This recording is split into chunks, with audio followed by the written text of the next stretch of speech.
যাও লুচি, গরম গরম আলুর দমের সাথে লুচি। লুচি নিয়ে যাও লুচি। পাখি রাজ্যের গরিব টুনি রোজ আলুর দম আর লুচি বিক্রি করে তার ছোট্ট ছানা সহ বেশ সুখে দিন পার করত। তাদের মা মেয়ের সংসারে অভাব ছিল ঠিকই, কিন্তু সুখের কমতি ছিল না। হায় সৃষ্টিকর্তা, সেই সকাল থেকে এখনো একটা লুচিও বিক্রি করতে পারিনি। আজকে তাহলে মা মেয়েতে লুচি আর পানি খেয়ে থাকতে হবে। টুনির ছোট্ট দোকানের পাশেই ছিল কালু কাকের আলিশান বড় দোকান, আর কালু কাক সেই দোকান থেকে বেরিয়ে সোজা টুনির দোকানে আসে। তোর এই তেলে ভাজা লুচি কেউ খাবে না রে টুনি, সবাই তোর চালাকি ধরে ফেলেছে। তুই আজই এই দোকান ভেঙে চলে যা, নয়তো ভালো হবে না বলছি। বনের পাখিরা তোর তেলে ভাজা লুচি পছন্দ করে, আর আমার ঘিয়ে ভাজা লুচি খেতে আসে না। কালু দাদা, তুমি এসব কি বলছো? এই পাখি রাজ্য সবার। আমি এই দোকান দিয়েছি আমার সংসার চালাই। আমি এই দোকান ছেড়ে কোথাও যাব না। টুনির মুখে এমন কথা শুনে কালু ভীষণ রেগে যায়, আর সেখান থেকে সোজা বাড়িতে চলে যায়। কি হলো কালু, দোকান রেখে এ সময় তুমি বাড়িতে এলে যে? এরপর কালু কাকুলিকে টুনির সব কথা খুলে বলে। সব শুনে কাকুলি বলে, কি বললে? ওই শয়তান টুনির জন্য আমাদের দোকানের পাখিরা আর খেতে আসে না? তুমি একদম চিন্তা করো না কালু, ওই শয়তান টুনির ব্যবস্থা আমি করছি। কাকুলি মনে মনে টুনির বিরুদ্ধে দুষ্টু বুদ্ধি আঁটতে থাকে, আর এভাবেই কেটে যায় সেই দিনটি। পরের দিন খাবারের পানি যে একদম নেই। যাই, আমি বরং খাবারের পানি নিয়ে আসি।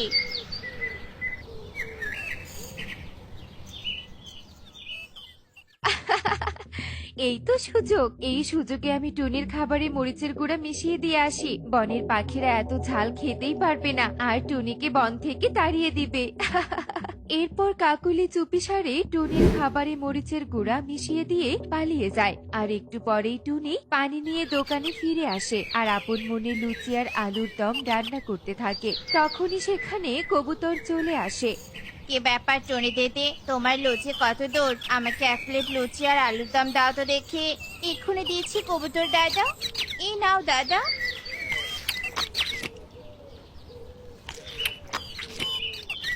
টনি দিদি, এটা কে বানিয়েছো? ঝাল, ওরে বাবা রে, ঝাল। হয় সৃষ্টিকর্তা, কবুতর দাদা কি হলো তোমার? আমি তো প্রতিদিনের মতো আলুর দম আর লুচি করেছি। কিছু না টনি, তোর আলুর দম আর লুচিতে অনেক ঝাল হয়েছে। একদম মাথাটা ফ্রেশ লাগছে। এমন ঝাল ঝাল আলুর দম আর লুচি পেলে যে আর কিছুই লাগবে না। তাই নাকি কবুতর দাদা? তাহলে যে খেতেই হয়। টনি, আমাকেও দিয়ে দেখি তোর ঝাল আলুর দম আর লুচি। কবুতরের কথা শুনে সবাই টুনির রান্না করা খাবার খায়, আর অনেক প্রশংসা করতে থাকে। খাওয়া শেষ করে সবাই চলে যায়। আজই আমি অনেক টাকায় খাবার বিক্রি করেছি। যাই যাই, বাড়িতে যাই। বাড়িতে যে মেয়েটা আমার একা রয়েছে। শয়তান টুনি, তোর খাবারে ঝাল মিশিয়েও যে তোর ক্ষতি করতে পারলাম না, আর উল্টো তোর বিক্রি করা বেড়ে গেল। না না, এটা হতে পারে না। কি বললি কালু দাদা? তোমরাই বুদ্ধি করে খাবারে ঝাল মিশিয়েছিলে? হ্যাঁ, মিশিয়েছিলাম, আর এখন তোর দোকানও আমি ভেঙে দিব। তুই আমার কিচ্ছু করতে পারবি না। এরপর কালুকা কষ্ট হাসি দিতে দিতে টুনির দোকান ভেঙে দেয়, আর সব খাবার ফেলে নষ্ট করে পালিয়ে যায়। টুনি চোখের সামনে তার দোকান ভাঙা দেখে অসহায়ের মতো দাঁড়িয়ে কান্না করতে থাকে। কালু দাদা, এটা কি করলে? আমি এখন এই ভাঙা দোকান কিভাবে ঠিক করব? কালু দাদা যে হিংসে অন্ধ হয়ে গেছে। টনি এভাবে অসহায়ের মতো কান্না করতে থাকে, আর বনের পথ ধরে বাড়িতে যেতে থাকে। আর সৃষ্টিকর্তা, বাবা মরা মেয়েটাকে নিয়ে এখন আমি কি করব? আমি যে এক অসহায় মা। সাহায্য করো সৃষ্টিকর্তা, আমাকে সাহায্য করো। টনি যখন কান্না করতে করতে বনের পথ ধরে বাড়ি যাচ্ছিল, তখনই সে শালিককে দেখতে পায়, আর শালিক তার সামনে আসে। কি হলো টনি, তুই এভাবে কাঁদছিস কেন? কি হয়েছে তোর? এরপর টনি শালিককে সব ঘটনা খুলে বলে। সব শুনে শালিক বলে, কান্না করিস না টনি, বনে যে ঈগল রাজা এক প্রতিযোগিতার আয়োজন করেছেন। তুই চাইলেই সেখানে অংশগ্রহণ করতে পারিস, আর প্রতিযোগিতায় জিতে কালু কাককে উচিত শিক্ষা দিতে পারিস। সবই তো বুঝলাম শালিক দাদা, কিন্তু প্রতিযোগিতাটা কিসের সেটাই তো বললে না। রান্নার প্রতিযোগিতা রে টুনি, যে এই প্রতিযোগিতায় প্রথম হবে তাকে রাজামশাই এই বনে বড় একটা খাবারের দোকান বানিয়ে দিবে। শালিকের কথা শুনে টুনির মনে আশার আলো জাগে, আর টুনি খুশি মনে শালিককে ধন্যবাদ দিয়ে সেই স্থান ত্যাগ করে। একদম উচিত শিক্ষা দিয়েছো শয়তান টুনিকে, এসেছিল আমাদের ব্যবসা নষ্ট করতে, আর এখন নিজের দোকানটাই নেই। আসার পথে যে শুনলাম রাজামশাই নাকি বনে রান্নার প্রতিযোগিতার আয়োজন করেছে, আমি তো ভাবছি সেই প্রতিযোগিতায় অংশগ্রহণ করব আর জিতবো। সাবধান কালু, চোখ কান খোলা রেখো, টুনিও যে সেই প্রতিযোগিতায় অংশগ্রহণ করতে পারে। কালু কাকুলি এসব নিয়ে আলোচনা করতে থাকে। এভাবেই কেটে যায় বেশ কিছুদিন, আর প্রতিযোগিতার দিন ঘনিয়ে আসে। একদম চিন্তা করো না, তুমি জিতবে, মিলিয়ে নিও। আমার মায়ের হাতে রান্না যে একদম পাখি রাজ্যে সেরা। তুমি জিতবে মা, দেখে নিও তুমি।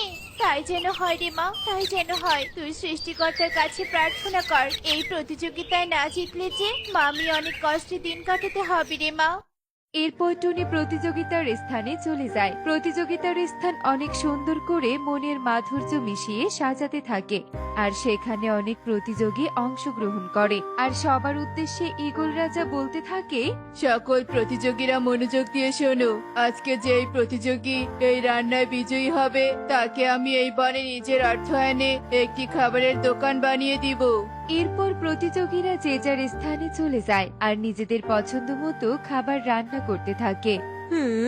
এই গরিব টুনি আর কি রান্না করবে? এই প্রতিযোগিতায় আমি জিতবো, আর বাজে রান্না করার জন্য টুনি সবার সামনে অপমানিত হবে। এরপর সব প্রতিযোগীরা আপন মনে রান্না করতে থাকে, আর ঈগল রাজা চারদিকে পায়চারি করতে থাকে। এভাবেই কেটে যায় বেশ কিছুক্ষণ, আর সবার রান্নাও শেষ হয়ে যায়। আমি এখন সবার রান্না খেয়ে তারপর এই প্রতিযোগিতার বিজয়ী ঘোষণা করব। রাজামশাই, রাজামশাই, আমার খাবার সবার আগে রান্না হয়েছে, আপনি আমার খাবার আগে নিন। এরপর রাজা ঈগল একে একে সবার খাবার খেতে থাকে, আর কারো খাবার রাজার মনে দাগ কাটতে পারে না। অবশেষে রাজা কালু আর টুনির খাবার খেতে যায়। কালু, আয় কালু, তুই কি খাবার রান্না করেছিস? এই দেখুন রাজামশাই, আমি কত কিছু রান্না করেছি।